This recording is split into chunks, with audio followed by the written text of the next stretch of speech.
ďalšia vec. Pôjdeme toho Duma. Každopádne.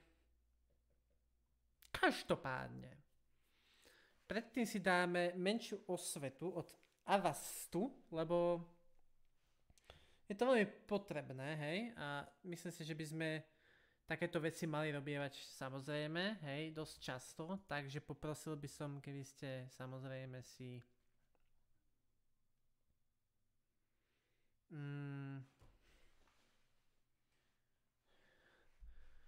keby ste samozrejme za žiadnych okolností neodchádzali, lebo je to veľmi dôležité. Takže, menšia osveta. Trofíky.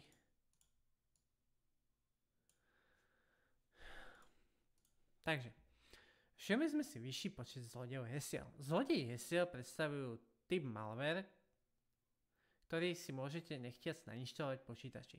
Často pochádzajú z infikovaných súborov na stiahnutie v e-mailoch. Čo je ich cieľom? Kradnúť citlivé informácie ako sú heslá a prihlasovacie údaje. Ako fungujú? Kradnú informácie, napríklad používateľské mená a heslá uložené vo vašom zariadení. Vaše citlivé údaje sa potom predávajú iným kybernetickým zločincom na zlomyselné účely.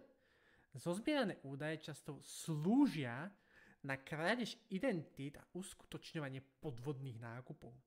Od konca roka 2023 sme zaznamenali celosvetový nárast malveru na krádež hesiel o 34%.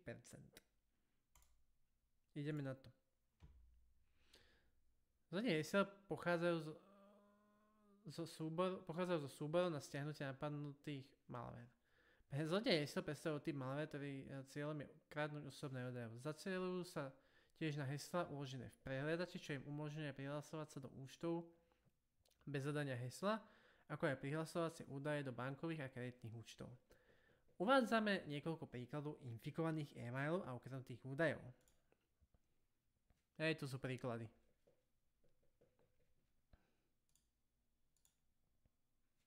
Hej.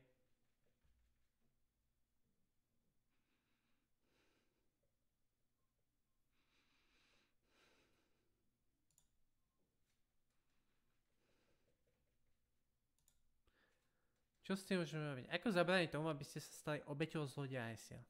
Neklikajte na podozrivé prepojenia, väčšina zlodejov hesiel pochádza zo súborov na stiahnutie infikovaných malware v e-mailoch.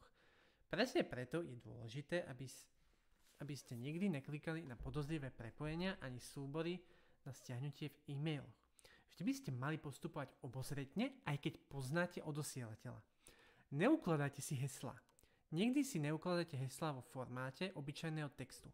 Inými slovami, nezapisujte si ich a neukladajte si ich ako poznámky ani ako súbor v počítači. Na správu hesiel sú k dispozícii lepšie postupy, či môžeme plynulo prejsť na ďalší bod.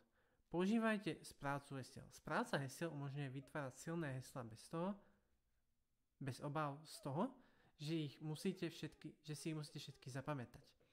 Správcovia hesiel budú jednoducho sledovať všetky vaše používané heslá a budú ich bezpečne ukladať. Používajte antivírus. Antivírusový software vás však našťastie môže ochrániť pred phishingovými e-mailami a falošnými webmi, ktoré často obsahujú malware, ako sú napríklad zlodeji hesiel. Uistite sa preto, že ho používate. Samozrejme, reklama nesmie chýbať. Dúfame, že sme vám týmito informáciami pomohli. Vieme, že sa zle počúva o zvýšenom počte akéhokoľvek typu hrozby. Myslíme si však, že je dôležité zvyšovať povedomie a vyzbrojiť vás nástrojmi, vďaka ktorým sa nestanete obeťou. Celý tým Avast vám želá bezpečný pohyb v online aj offline svete. Výborne. To bola len taká menšia osveta, akože taká vsúka, hej? Ďakujem všetkým veľmi pekne, že ste dávali pozor